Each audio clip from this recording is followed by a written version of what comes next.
कार्यक्रम कर रहे हैं। सभी को मेरा नमस्कार। मेरा नाम नवीन शर्मा है और मेरी विधानसभा सिकंदराबाद है और पूरी विधानसभा की तरफ से मैं यहाँ बैठे सभी अपने अतिथियों को प्रणाम करता हूँ, चरण स्पर्श करता हूँ कि आप उसको महसूस करें। दरअसल में देखिए, जब मैं गांव-गांव जा रहा था, अपनी विधानसभा में लगभग 200 गांव हैं, तो और इस प्रदेश में लगभग अपने छात्रों की संख्या 1.5 करोड़ है, तो उन सबका एक ही सवाल था मुझसे कि आप समाजवादी पार्टी में क्यों, आप समाजवादी विचारधारा में क्यों जुड़े। तो उसका एक बहुत थोड़े से समय में उत्तर देना चाहूंगा कि मैं एक शिक्षक हूं और मैं निर्माण की परिभाषा जानता हूं, एक विध्वंस की परिभाषा मुझे नहीं आती है। और इस समय की जो प्रदेश में सरकार है वो सिर्फ तोड़ना चाहती है, चाहे वो जातियों के नाम पर तोड़े, चाहे वो बुलडोजर के नाम पर तोड़े। लेकिन हमारे अखिलेश यादव जी ने चाहे एक्सप्रेसवे के नाम पर हो, चाहे डिजिटल एजुकेशन लैपटॉप के नाम पर हो, हमेशा एक जोड़ने का काम किया है।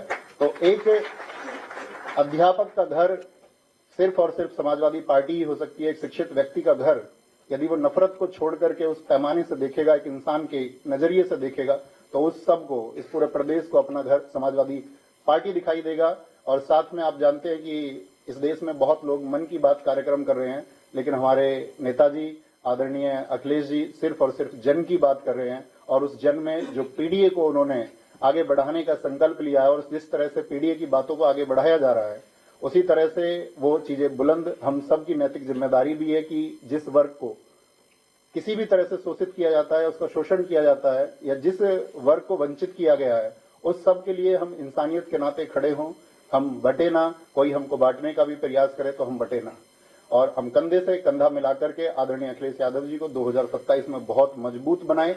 और बहुत मजबूत बनाने के लिए हमने एक स्लोगन लिखा था कि यूथ सपा का और बूथ सपा का। हमको सिर्फ ये काम करना होगा इस प्रदेश में कि हमको पीडीए को जोड़ते हुए सभी यूथ को एक दिशा देनी होगी और साथ में सभी बूथ पर भी एक दिशा देनी होगी। और साथ में मैं यहाँ समाजवादी पार्टी के इस मंच पर एक आश्वासन देना चाहूंगा कि जब मौसम अच्छा रहेगा तब भी हम समाजवादी पार्टी के साथ रहेंगे, और कभी आंधियां भी होंगी और हमारे विपरीत स्थितियां भी होंगी, तब भी हम आजीवन समाजवादी पार्टी के साथ रहेंगे। बहुत धन्यवाद और सभी लोगों को मैं आभार व्यक्त करता हूं कि इस मंच पर मुझे बोलने का मौका दिया। आदरणीय नेताजी को बहुत बहुत धन्यवाद। सभी पार्टी के नेताओं को नमस्कार, धन्यवाद।